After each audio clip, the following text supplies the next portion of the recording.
more. Ready? Look right at you. Okay. All right. Is she the only granddaughter? That's here. That's here. Do you want a picture with your granddaughter? Would love it. All right. Artist, ready? Don't move. Nice. Come on, Dad. You too. I'm not going to just pick on Mom. Thank you. Anybody need to be with these kids? Did you want to get the whole thing? Yes. Her husband, Roy. All right. And of course, Now stay with Brian. Bob, Oh my. Right, this is all the cousins of the brothers and sisters of Bob and Carolyn, Uncle Alden. And let's see, Dad. Oh, Aunt Carolyn's hidden. I know. It's There's Uncle Alden. There's Bob. Change. Uncle Ted. That's Jeff, I think. Dave. All right. And there's Mark. A lot of people are going to take That's these praise. So This is everyone ready? And there's Aunt Nice. Carolyn. Two more. I'm not Ready? sure if that'd be cousin. There's a parrot. One more. I'm not sure if that's cousin. Ready? Thank you, Jane. Who else? Anybody else? good job. Stay in there. You're all right. You're one of the gang. Right. There's a lot of the gang here tonight, I'll tell you.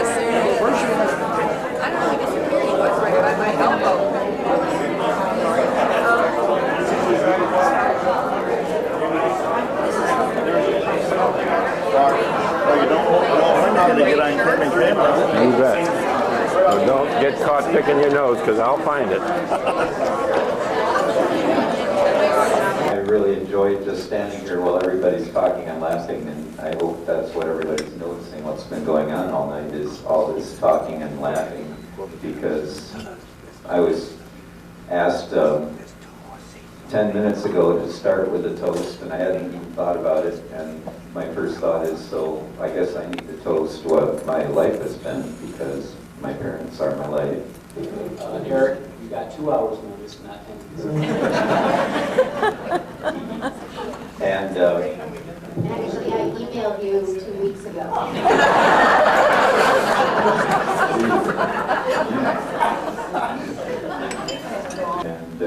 And looking back on my whole life, what did I remember is so many get-togethers, so many people together, and what was it always? It was always people laughing and having an incredible, great time, and that just carries with me. Anytime we have talked about this, anytime we've talked about other get-togethers with friends, the caroling parties that Mom's put on over the years, and family reunions and get-togethers, just looking forward to anybody coming over. It's just I'm anticipating, well, there's going to be a lot of talking and laughing, and that's what's going on tonight. So that, to me, is the essence of what I want to toast Mom and Dad.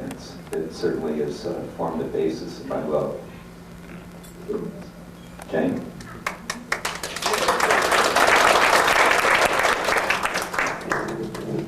Well, I think that, Eric said it so well, and I guess I would think of 4 words my parents have given to us through the years, and number 1, faith,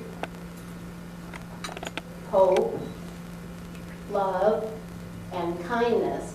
I think that's the example my parents have set for all of us, and so many others that have been important to them through the years. And what an advantage it is in life to always know that no matter what you undertake, you have the support of your parents, your family behind you. It's definitely, I think, sets you on the right road as you undertake whatever you're doing, all of life's challenges, the ups, the downs. And my parents have been an inspiration to us in that way, and we thank you and love you for that, Mom and Dad.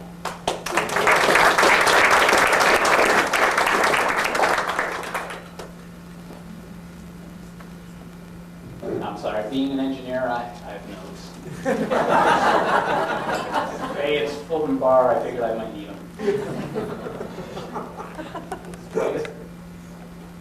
In a way, for me, a toast is is remembrances of my mom and dad and life experiences that they've given me as a child growing up. My mom gave me one of my first life lessons, and that was probably when I was about 4 or 5.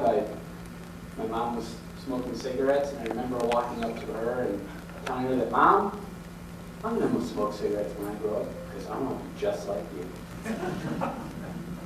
And she quit cold turkey to, I guess, make a statement.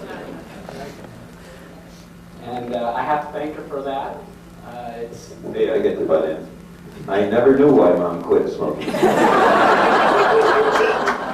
Everybody always said, "How did she do that?" And I said, "I don't know. What happened? It was you." My vanity, I like to think it was her love for me that she quit cold. Part of that life experience that I learned was that you have, there's always consequences to your actions, and there was consequences to my telling my mom that I wanted to smoke when I grew older. And, well, she quit smoking, and that huge box of matches she had every day when I was 5 years old that I liked to play with and steal from was gone. And being a confirmed pyromaniac when I was 5 years old, I was suddenly gone with matches. And I learned that there was a consequence to that. So I learned there was consequences to what you say and what you do. But I did adapt. I learned that cigarette machines, people always leave matches in the bottom, but I learned to get by. So then I learned from my dad that there's also other life lessons, and one thing is always follow your advice. If you're going to give people advice, follow it. And that's what my dad did. And as an example, we were, one thing my parents always do is we went out, we vacationed across the country, and one summer we were in New Mexico vacationing cross country, and we were going up to some, I think it was like a clay church of some sort in New Mexico, and we noticed that there were all these little mud bird houses in the entranceway above the steps as you go up. And the steps were covered with bird poop.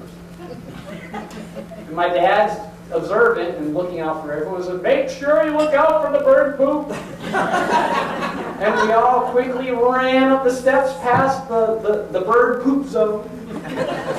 But my dad got bullseyed right in the bald spot. The one person. Apparently he just didn't follow his advice well. And I learned that lesson. And then later on, I learned another lesson. Sometimes it's not better to confront your activities. It's better to flee instead of fight.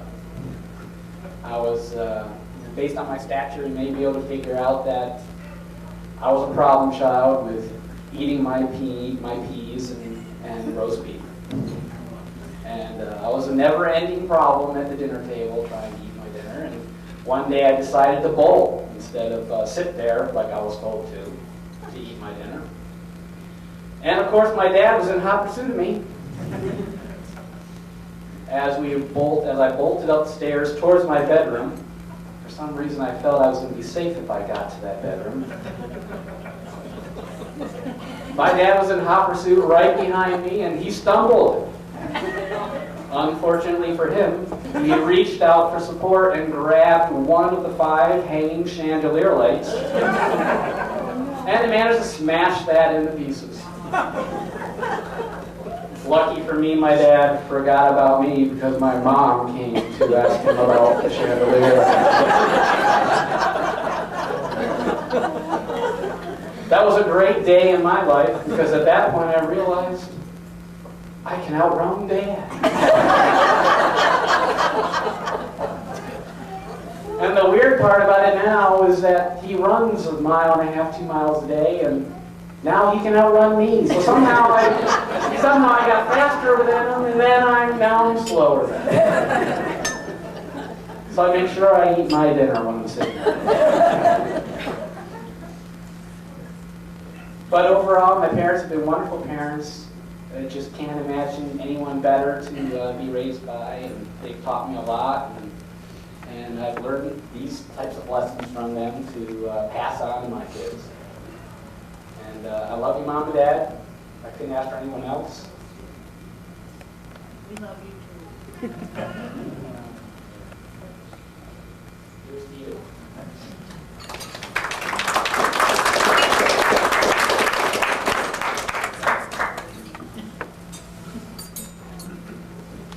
Hi. Well, I'm the youngest, and I guess there's been enough love and devotion sent to my parents. You can all figure that we're pretty proud to be their children, and they've done a good job with us. But honestly, this evening wouldn't be half as special if all of you weren't here.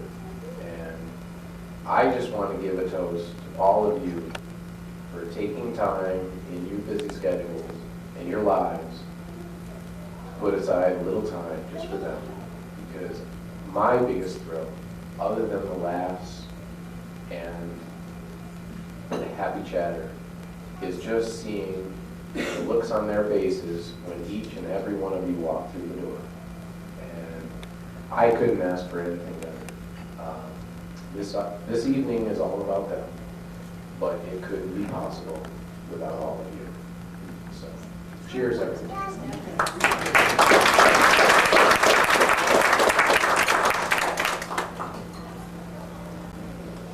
just want to congratulate the both of you, and I think everyone pretty much knows that a few constants in people's lives are change and also their family.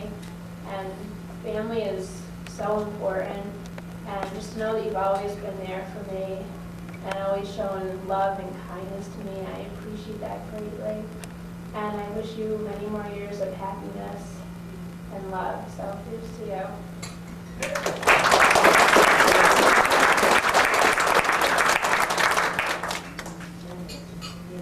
Okay, well, we're going to continue now. We're going to serve some salad to all of us. You'll stay at your seats, and we'll have some salad, and then one table at a time. We'll ask you to come up to the buffet and have a wonderful dinner with us. And we'll start going up to the buffet one table at a time, starting with Mom and Dad, where you are, and then going around the room kind of in a circle that way. And then the next scheduled event will be 9 o'clock. We have... This is a 18-year-old girl with me. barely even that, you know? Oh, I took my last picture. You have another roll? You just hit Facebook.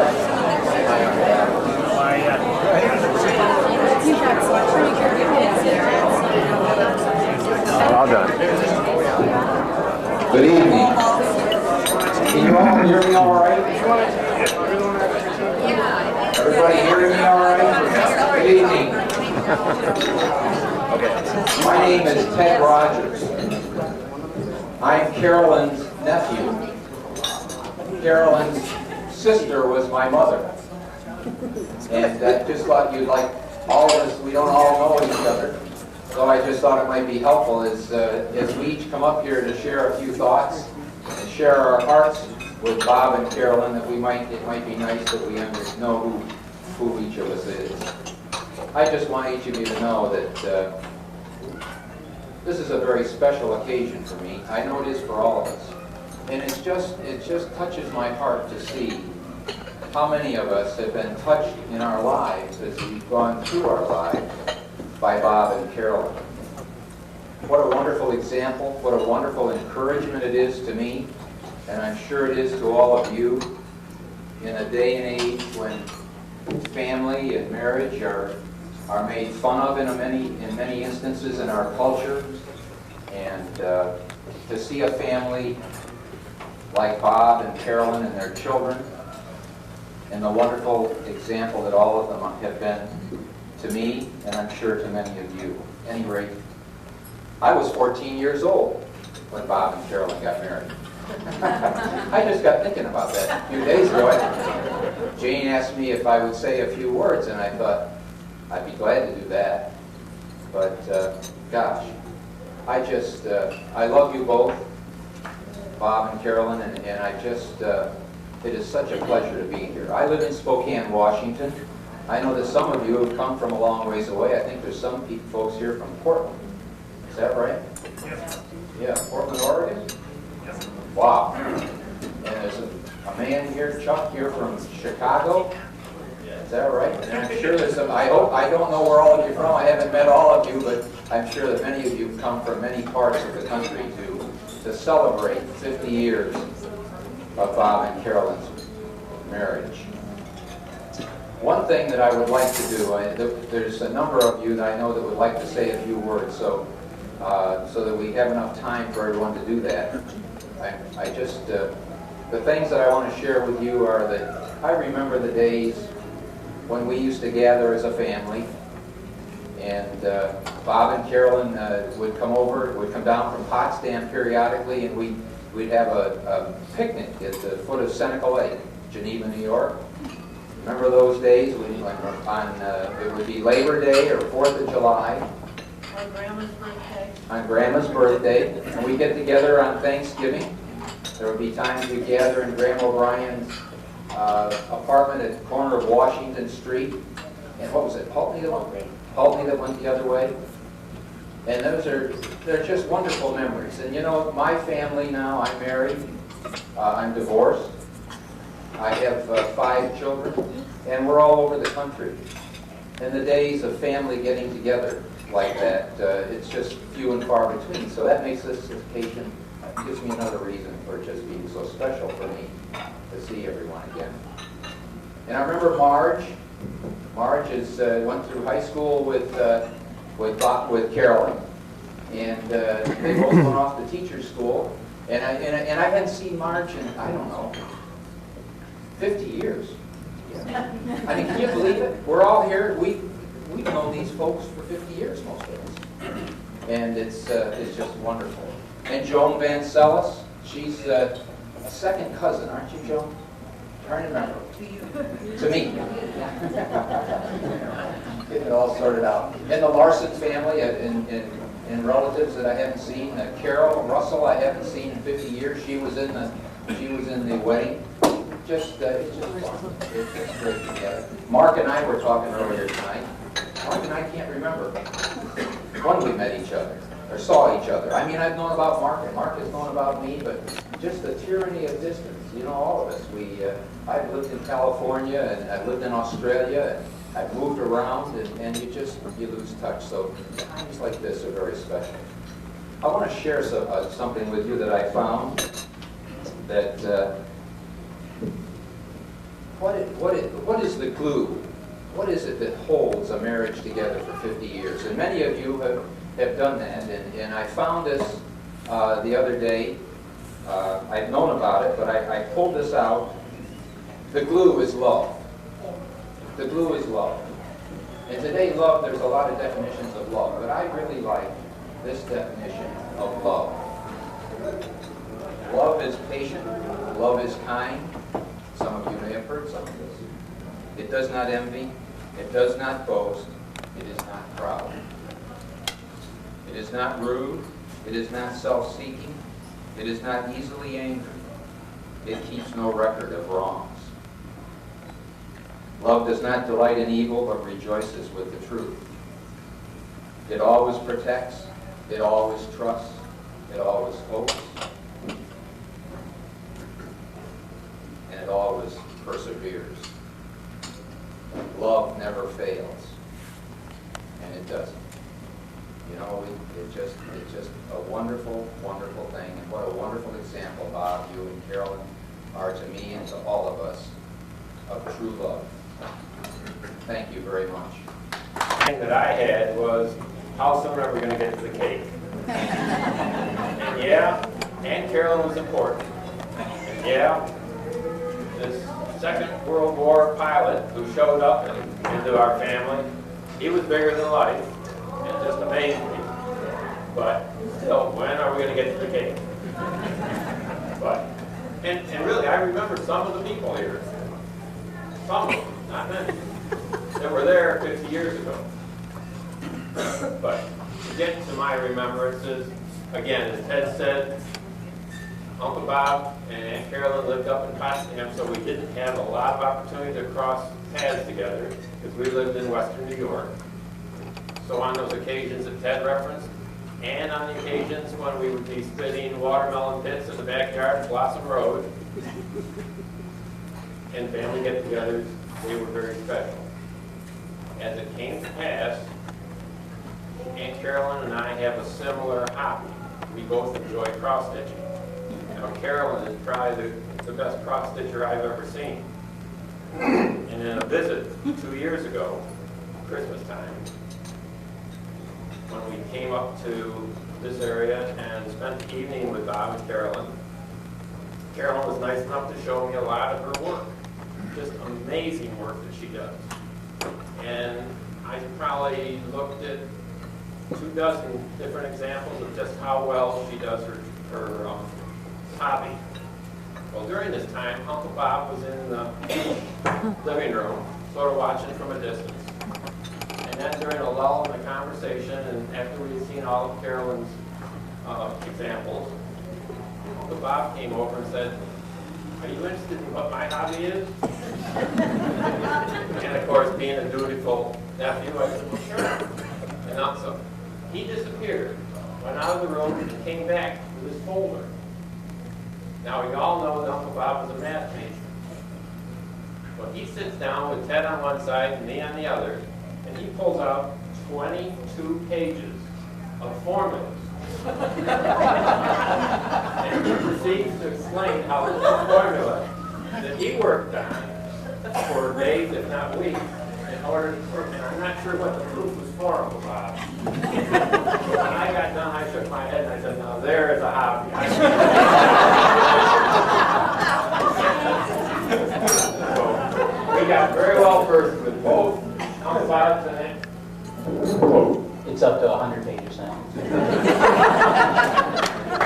But again, I want to pass that on and how much we love you and how much it means for us to be able to join you on this day. Thank you very much.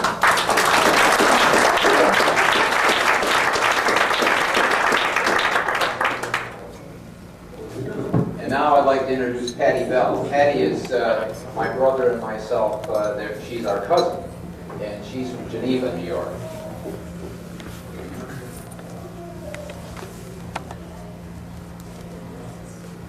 Carolyn had two sisters. I'm the daughter of the oldest one, and they're the daughter of the middle one. And they were 14 months apart. And then Carolyn came along 14 years later. And so they're not here, but how proud they would be of you, Carolyn. I'm going to go from the female angle. I remember the wedding. I was 13, and I was a bridesmaid. And I can tell you about that wedding because it was a very awesome experience for me. I love Carolyn. You know, I said she's 10 years older than I am, and I always looked up to her. And to be a bridesmaid in the wedding, and I do remember Carol. And I remember sharing the bed with Joni, and Joni, the second night, said, "I'm tying a rope down the middle of the bed so you don't kick me." I remember the rehearsal and learning to walk slowly down the aisle, step together, step together. I remember going to the Lafayette Inn for the rehearsal dinner. I was never in that building before, and I was never in it again before it burned. But I remember all those things. And then we went and visited you on your honeymoon. Was it Racket River? Is that the name of the river? And the water was red. And I remember that. And I remember one of the first times I met Uncle Bob. It was one of those get-togethers on Blossom Road. And Bob brought his famous Boston baked beans. And I loved those. They were little pellets just loaded with brown sugar and molasses. They were awesome. But he wouldn't give anybody the recipe because it was a big secret. And I never did get the recipe, those Boston baked beans, and now he tells me he doesn't make them anymore. He got it out of the Boston newspaper. Oh, did he? That was the secret. Well, he probably added some secret ingredients. But they were awesome. Carolyn, like I said, has always been a mentor for me and my role model. And I can remember one day, and I do not know how old I was, but it was before she was married, and I was probably a teenager. And we were walking down Linden Street, and I wrote this in the letter in your book. On the side of the post office, we were halfway down going towards Seneca Street. This is how well I remember it. And Carolyn looked at me and said, "You should smile all the time, because you look very grumpy and sad when you don't smile. And a smile would really brighten up your face, and it makes you so beautiful. You should smile all the time." Now, I've developed that smile, and I think I've told you before, but I've worked on that smile. And you know, she's been proven right, because wherever I've lived, at whatever age, and it happened to me last night at work. I went in, I'm a nurse, I went to sit down to get a report, and one of the aides looked at me and says, "What's the matter? You're not smiling, you look grumpy." So all those years ago, you were right. And I was telling Joan, a couple of years ago, Carolyn visited me while Mother was in the nursing home. We had a wonderful evening, just talking. And then I came and visited her, and we've been interested in genealogy. The Cutterback family is quite an awesome family. And we watched a videotape when she and my aunt, or my mother and her aunt, went to see Aunt Grace, the other sister, and Jody. And it was a videotape of these ladies talking of their history. Now this is a little bit, you know, Carolyn, you'll understand it. And they were talking about their mother and how if anything went wrong, she took care of it. And she was never afraid to speak up for herself at any time. And Carolyn looked at me, and I looked at Carolyn. And a little later, my mother said, "Now, Grace, Nina has a really great surprise for you. She's made the pound cake. And by the way, Carolyn, I have the recipe cards written by Grandma Cutterback. The pound cake that Grandma Cutterback used to make, that your mother used to make with so many eggs, I don't remember how many. And Aunt Nina was very strong, and her sons are here. A very strong lady. She said, "Well, I have this confession to make." And her head went down, and she said, "I tried to make it, and it didn't work. And I threw it away. And I went out and bought a box of cake mix." And then she said, "But when I go home, I will make that cake again, because I will not be defeated. I don't like to be defeated." And Carolyn looked at me, and I looked at Carolyn, and we said, "Yes, we're Cutterbacks." The thing I'm most grateful for is also the love that everybody's mentioned. We have a great love in our family. I visited my kids a couple of weeks ago down in Texas, and their comment was how wonderful that they all love each other so much. And I thought, that's because of where I come from. We were taught how to love, because we were loved. No matter where we were, we knew that this family loved us. And so I share a lot of things with Carolyn. We both married good men. And it won't be long before we'll be 50 years. And we both have 5 children. We both love music. And Carolyn is the reason I still play the piano. She plays the piano and the organ, and I play at the piano and the organ. But I bring joy to many people. And many times I would say as a child, I didn't want to do this anymore. My mother would say, "Well, take this summer off." And I almost think she sent Carolyn to me, because Carolyn would say, "You don't want to give up your music, because you know someday you will really appreciate it." So Carolyn, you've done a great deal for me. Uncle Bob, you always make me feel good, always. And I love you very much, and congratulations. Cousin is here, Bob Kilgore, is that right? And he'd like to say a few words, Bob. Get the two of them in the same room at the same time and say, "Bob, you get a lot of heads turned, don't you?" That's right.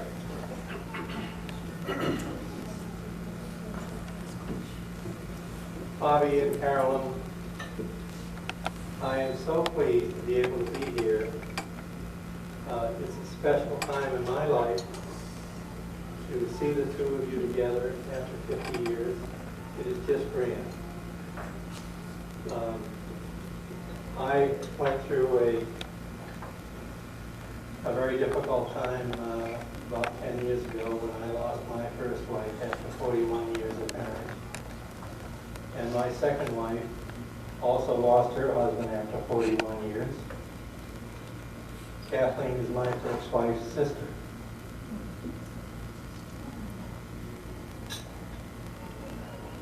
We, neither one of us wanted anything to do with, she didn't want anything to do with any other men, and I didn't want anything to do with any other woman. Anyone. And we talked, I called Kathleen because I felt safe. She didn't want to get married. And she'd tell me, we talk about the children.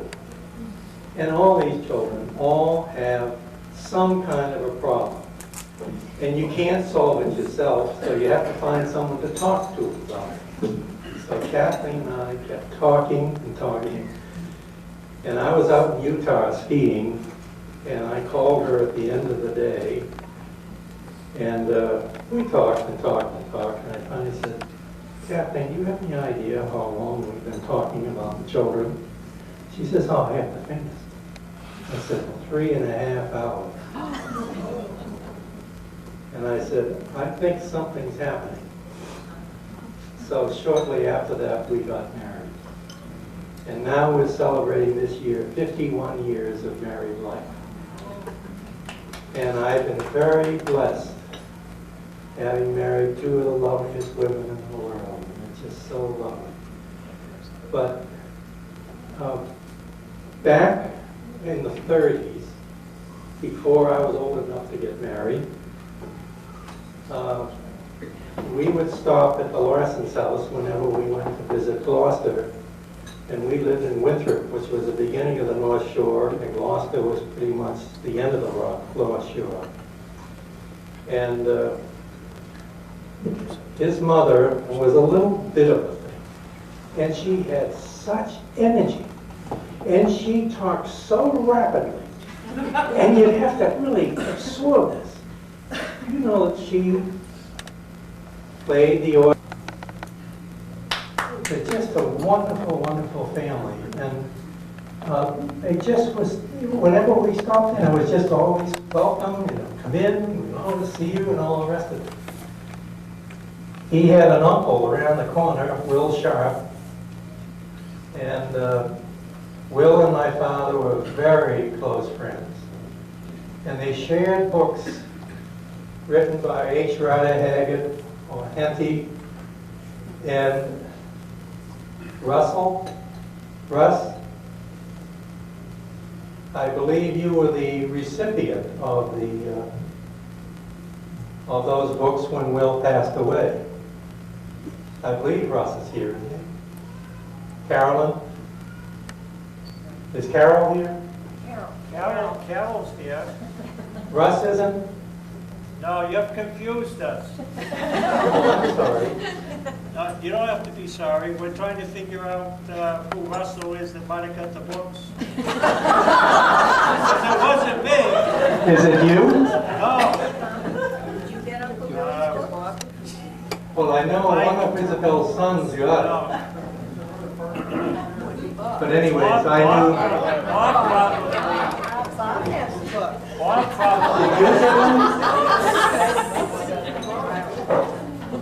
Did you get them, Bob? I have many of the books. Well, those books went between Will and my father on everything. They traded, and it was just a wonderful experience. In the day. Isn't family wonderful?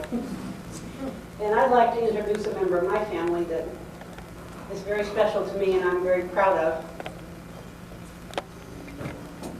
He'll be 91 years old, August 1st. He is the husband of Carolyn's oldest sister, Eunice. And Alden would like to say a couple of words right from his chair there. Dad?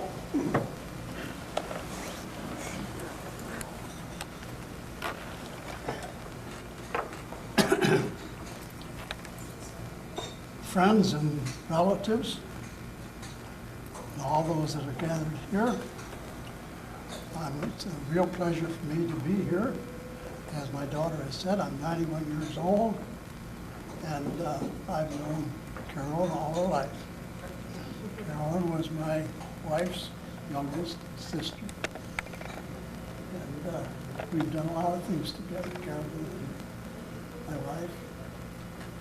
But nobody tonight has mentioned that Bob Larsson has been a president of 2 different colleges. And Carolyn now is still teaching piano. She has 26 students yet. I think that's marvelous.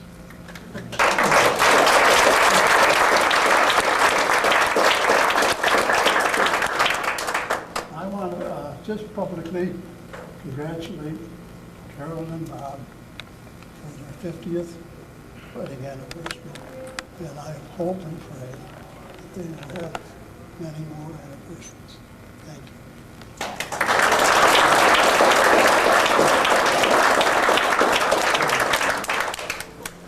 Thanks, Uncle Aldi. Whoa. I have some more second cousins here, and I'd like to introduce one of them, Ken Post.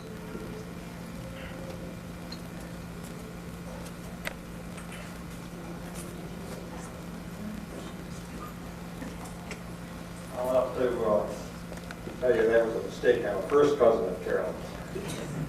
But it's okay, Ted. You and I are second cousins. Right. Just a little short story here, be real quick about it. My wife and I have been married 45 years as of this last May. What was that date?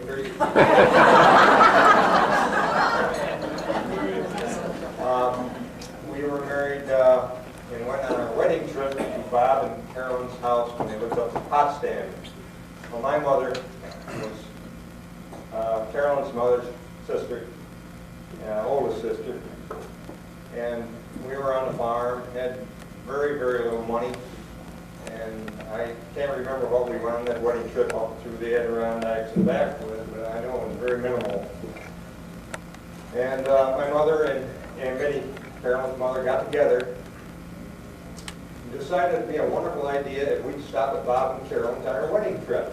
Save a little money, you know? So we didn't know it, but anyway, Aunt Minnie Carolyn's mother sent a letter with us to give to Carolyn when we got there. So I don't know if they knew we were coming or not. I can't remember whether they looked surprised, you know, when somebody showed up at all. Well, anyway, we showed up at the door and they greeted us, and we said, well, here's a letter from your mother for us. So Carolyn took it aside, reading it, and she said, you know, that'd be lovely if you'd stay with us tonight. And Bob said, well, they don't want to stay here. And inside we were saying, oh, yes, we do. So that's just the whole story. Really, you think about it every once in a while. Even though we haven't been able to be real close with them as far as distance-wise, they live way out here in Schenectady, 3-4 hours away.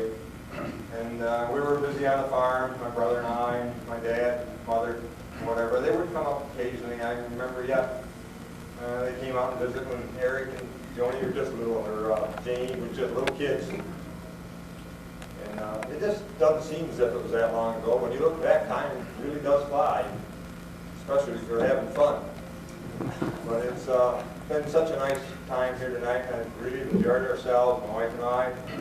Just meeting some of you people I don't know, although there's one fellow over here tonight, I got to tell you about this short story too.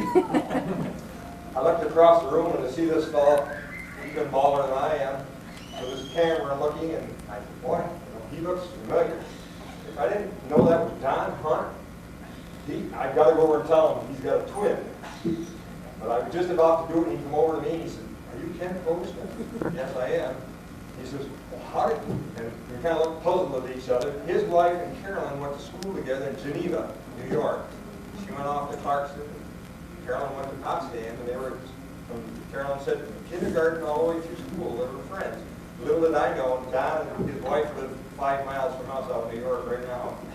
And it was the guy I thought it was, and I thought he had a twin. So it's just been a real blessing tonight to be here and see all you folks again. My cousin Joan, I hadn't seen in ages. And it's really been a really very nice evening. It's so nice to be able to see Bob and Carolyn again, and hopefully we'll get to see them a little more often. So it's very nice to meet some of you people. We all had a real special time tonight. Thank you very much.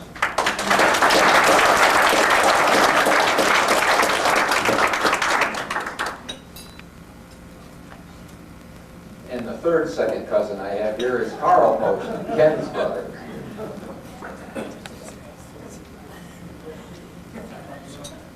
I gotta state I'm Teddy's younger brother.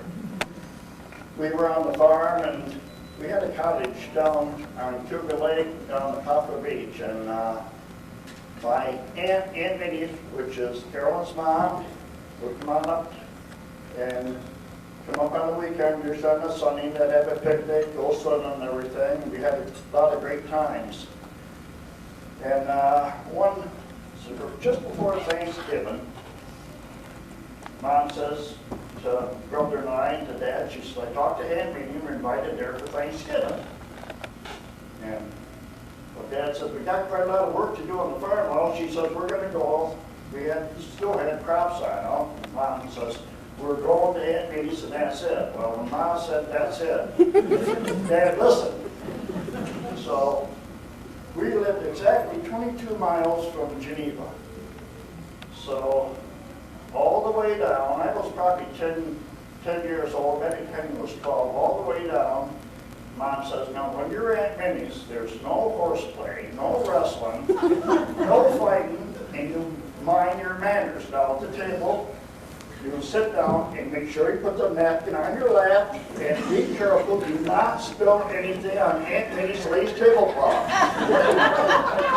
We can hear it once, twice, 3 times. 22 miles we listened to it for almost half an hour. What to do and what not to do.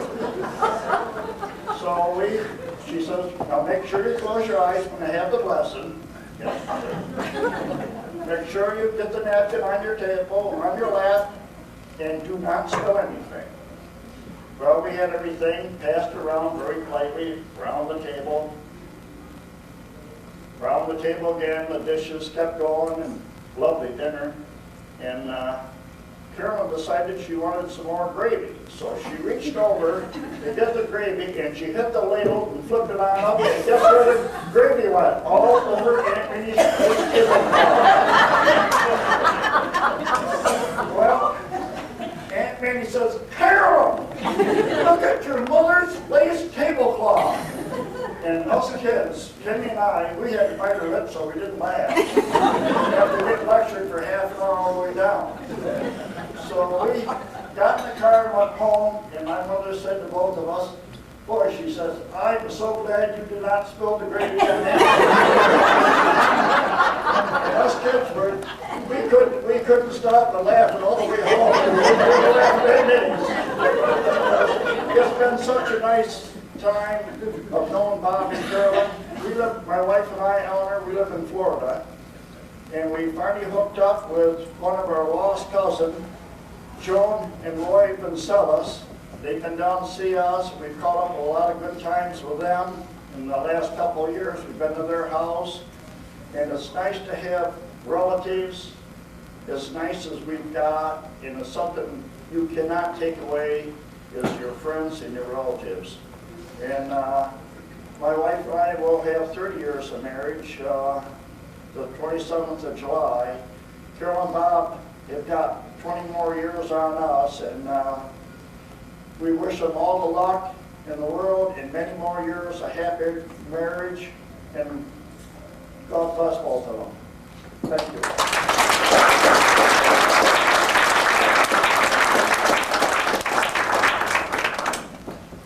Thanks, Carl. By the way, if any of you would like to come up and say a few words as we go through the evening, please feel free to do that. Right now, I'd like to introduce Carol Russell, who is Bob's niece, to come up and say a few words. Carol was in the wedding. She was a bridesmaid. You can come up, Carol. This is walk and talk. But Carol, Carol was one of the people I hadn't seen in 50 years, and I recognized her right away. I have to write my words down because I'm not that good at reading. So this is it's not a toast or a roast, but this is a boast. As long as I can remember, I've been boasting about my Uncle Bob. All the kids in my neighborhood would gather in our Lanesville home yard to hear and watch Uncle Bob fly overhead and tip his wings to little us below. I was so very proud of all his educational achievements and remember well how honored I was to be asked to be a junior bridesmaid in his wedding 50 years ago. I couldn't wait to tell my friends that I was going to New York, a college town, with college students walking down the street. And immediately after, I started boasting about my new Aunt Carolyn. She played the piano better than anyone I ever knew or heard, could even sing, and she sewed beautifully. Life was so much fun when they were around, and even more fun and adventurous when the kids started arriving. I remember the many summers that they vacationed in Lanesville and the trips to Bearskin Neck.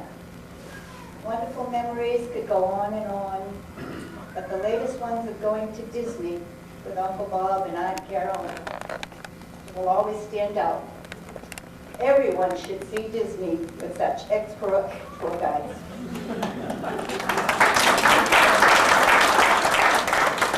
You didn't even have to think about where to go next or how to get there. One of my granddaughters still refers to them as the cool dudes. I know she couldn't believe how much fun older folks could be. So many, many thanks for all the gifts that you both have given to me through these years. To laugh often and not take life too seriously, to work hard, and to stop and notice and appreciate and enjoy the small things all around us every day. The very importance of family and faith and the value of each and every life. And by the way, I'm still boasting about you both, and I will start again as soon as I get home and call all my friends. I love you all.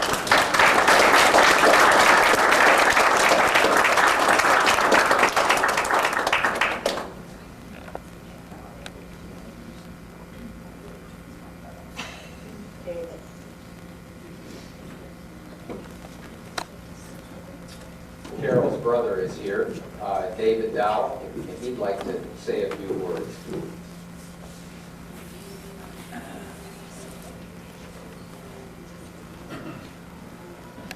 Yeah, I've got to get Carol and Bob to come up here because I have a presentation for them and I don't want to do it at the table. So if you come up here, please. Mr. Kilgore.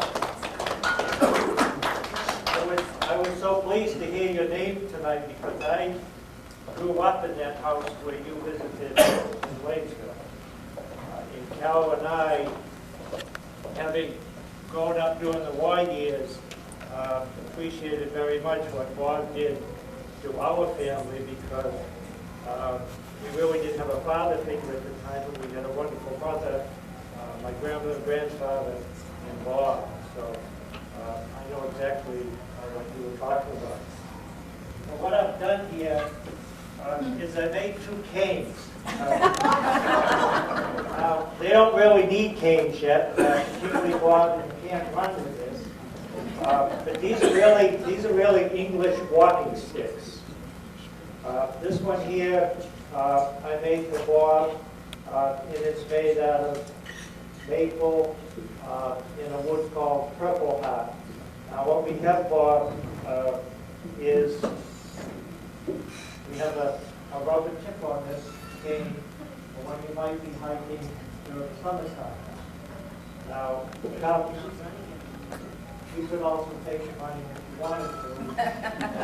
This clear little device here, which no one would ever guess, we have a little tool that will change this rubber tip to a spike tip, so if you're out in the winter time, we don't want you to slip on the ice. Now, we're not suggesting you need this yet, but there might come a day when you would.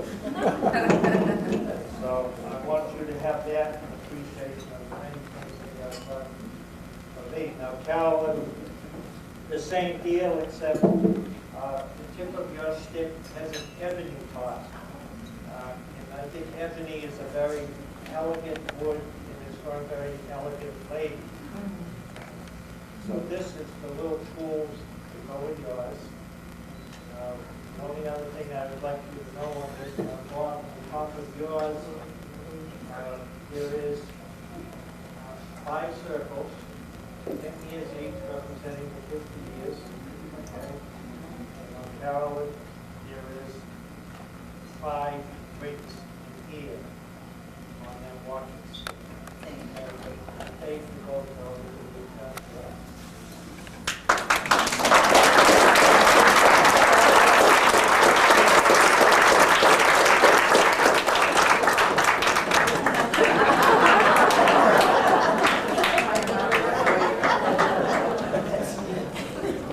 Power of suggestion. Thank you, David. I understand that there are some friends of Bob and Carolyn here that would like to say a few words, and I'd like, this is the right time to do it. If you'd like to say a few words, would you please come up?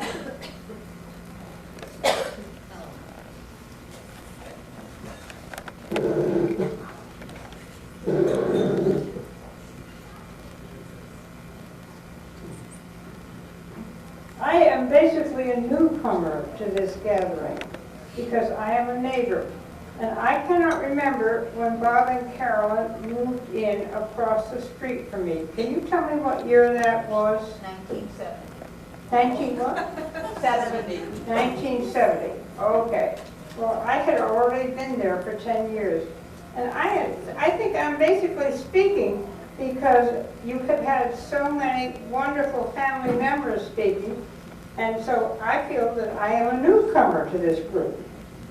But I have something I would like to say to you, too. I sit on my patio and look across the street to an immaculately mowed lawn in diagonal stripes. And Bob waving to me. Good morning, Frederica. My, you look lovely today. Even though I am not clearly visible. Carolyn is busy checking out the bloom in her garden, and the wild turkeys are meandering across my lawn on the way to their daily feeding spree in the Larsons' backyard. I love seeing the American flag flying every day of the year, and the brightly lighted decorations at Christmas time. The value of kind and loving neighbors is beyond compare. Congratulations on your 50th anniversary. I speak for the neighborhood.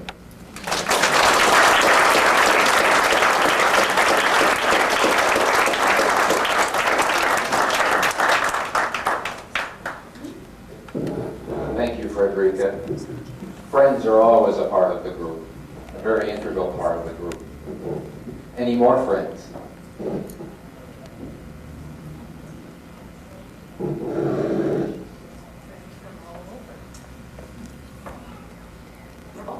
I'm Jan Johnson.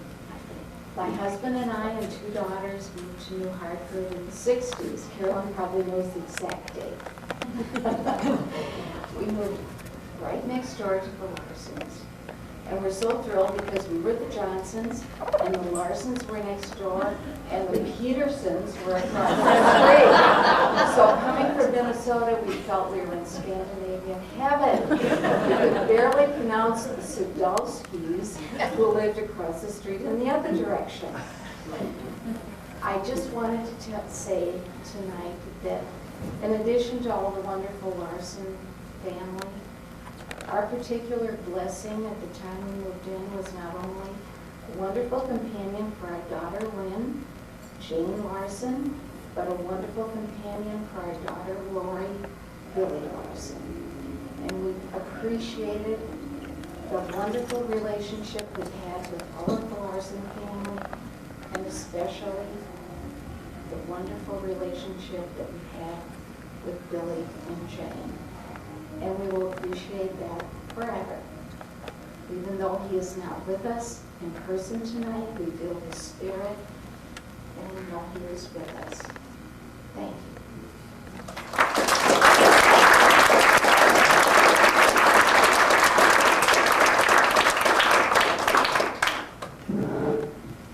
Steve, now I don't want to put you on the spot, but you've come all the way from Portland. Would you like to just say a couple of words? I'm Mark. Oh, Mark, I'm sorry. Whoa. Okay, Sorry, sure. Mark. Yeah, okay.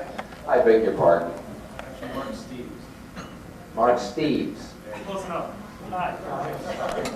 No problem. Hi. Kind of put him on the spot. He didn't know that was going to happen. No, I didn't. As you know, my name's Mark Steeves. I live 2 houses up from the Larsons. They moved into the neighborhood right about 1970. I remember the day they moved in, all the kids were sitting on the back of the station wagon because we had to go down and check them out. And we said hello. How old were you then? I think I was 5. Anyway, and I remember Mark immediately, because he wouldn't let me come close to the station wagon. He said I had to stay on his property.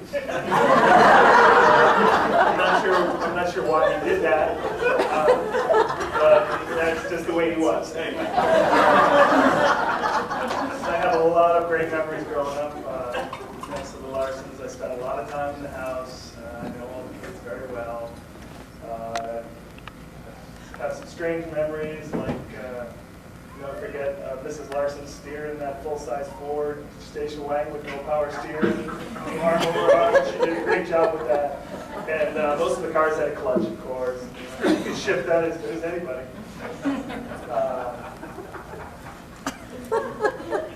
But that's about all the fun stories I have. Thanks for putting me on the spot. I really appreciate being invited out to this and seeing all my old friends. Thank you.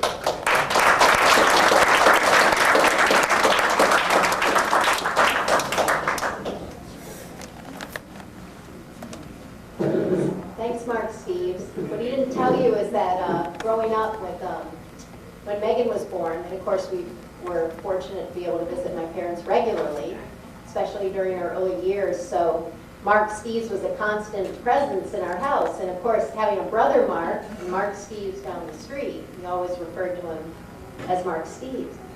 So one day we were sitting at dinner and Meagan leaned over, and Mark of course was there having dinner with us. He goes, "Mommy, what is Mark Steeves' last name?"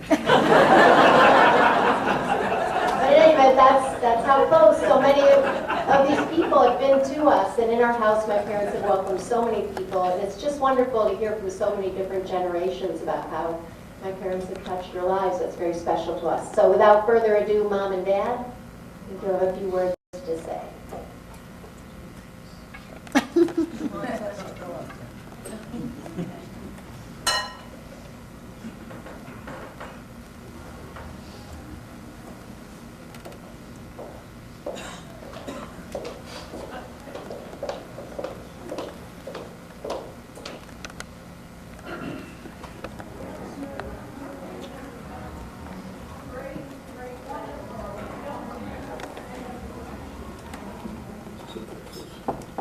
Certainly been a very special evening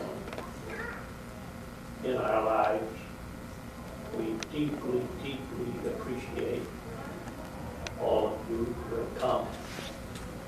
We appreciate the background words which have been spoken this evening. I was interested to hear the reference to the Dustin family, which is, you know, my middle name. I have a special attachment to it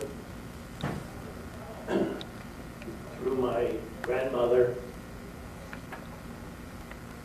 was Ada Thomas Dustin.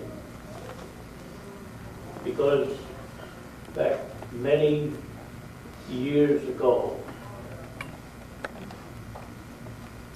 my grandmother, as a 16-year-old studying in a private school,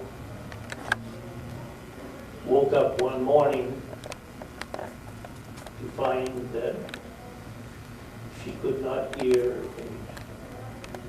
a single sound. She was examined, of course, by the best doctors they could find. No one could offer an explanation or a cure. She went on through life with that. And when I was 4 years old, she took me into her bedroom and said she wanted to read to me. And so every day I sat there and she read from a book to me. But what she was doing was stimulating my own interest in reading. And she started me when I was at the age of 4. And it, I think, was one of the defining moments of my life that I came to enjoy those books. And she brought me other books with the early history of the world, of those who had traveled across it, to stimulate my interest in it. And certainly that led me finally, definitively, into further study of my own. It's remarkable the influence that some one person can have on your total life. And I am thankful for what took place in those early days in that way, so that I became familiar with much of the history of the world that I would not otherwise have known. But my life since then has been a very rewarding one indeed. The family that we have raised, our children, and how they have gone forth and expressed themselves in their work and their ways in most meaningful measure. And I feel so richly rewarded to have had the privilege of being associated with all of their accomplishments. Now I would like Carolyn to offer some of her reflection.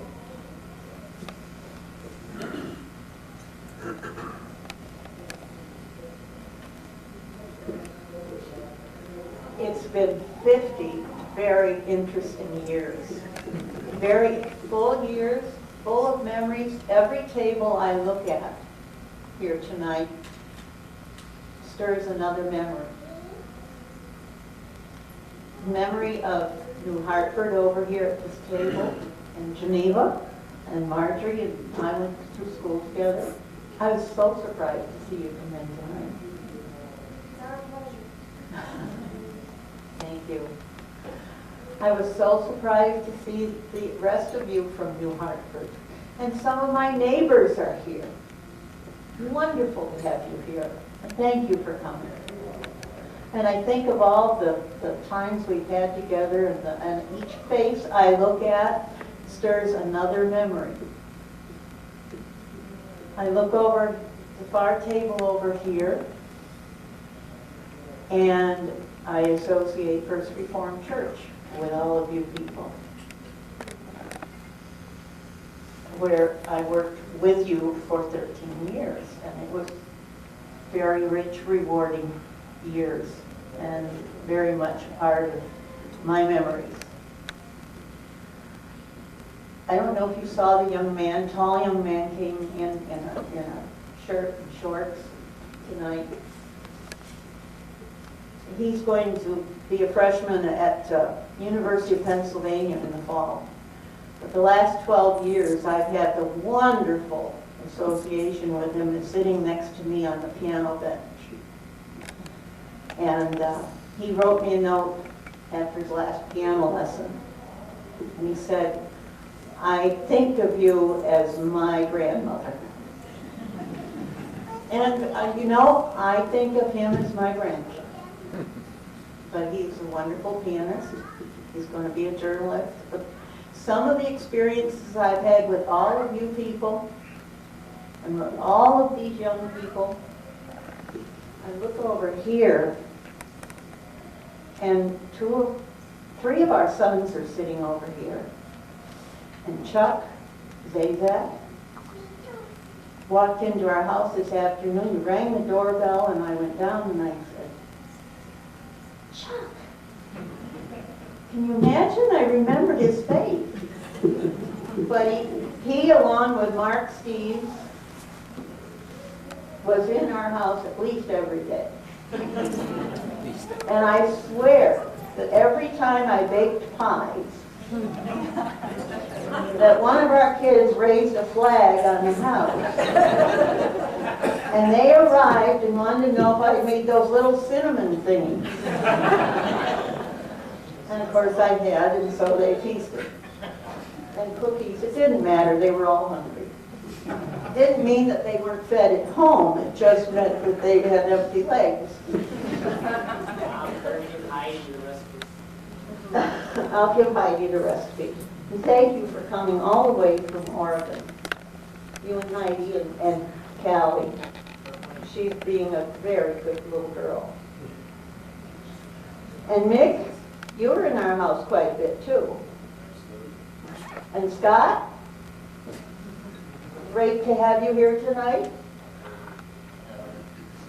And Scott brought me a mandevilla yesterday. It's beautiful. Did you know I liked them? You did? I got a little hit from Jeff. Oh, okay. Well, it's great to see all you friends having a good time and a reunion together. It's the neighborhood right over there. But my family here, and Bob's family, and all of you, and Meagan, thank you for talking tonight. We love you lots. And we love all of you. Margie, you sat on my piano bench. Yeah, yeah. There you sit there, mister. How many lessons have you been taking these years? But we've had many good chats also. And I treasured my relationship with all of you.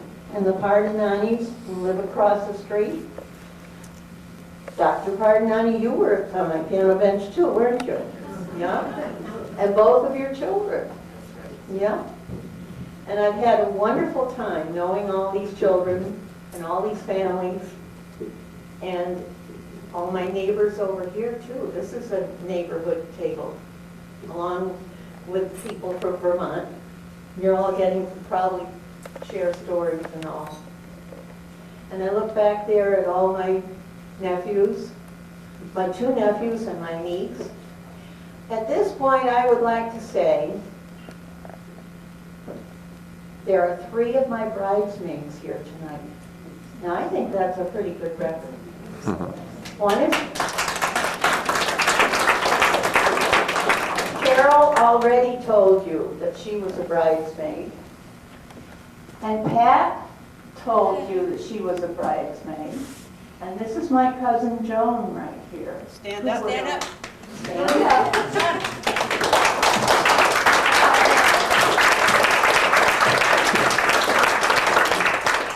And I thank you all three of you for being here tonight. It's been a wonderful, wonderful life, and there's so many, many memories. I'd love to just tell you some more, but I can't let you just sit there forever. So, but I thank you all for coming. It's been wonderful to have you here. And hope you all go home safely tonight. Guys, it's been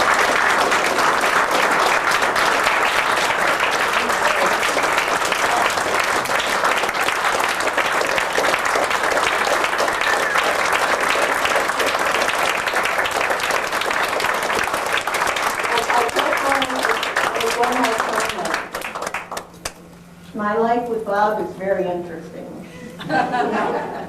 People have mentioned his mathematics. He's still doing differential equations. Pages and pages and pages of differential equations. All the same problem.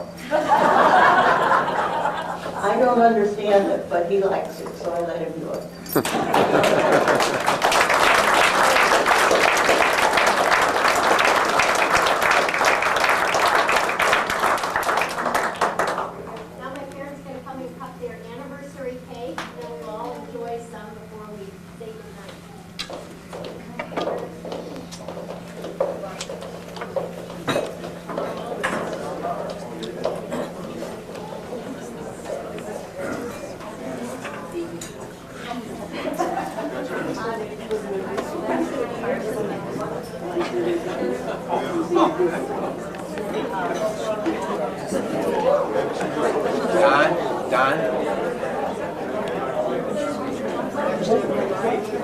Sorry. You're all right.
Love you both. It's awful good to see you. Thanks for your Christmas card. Like I said,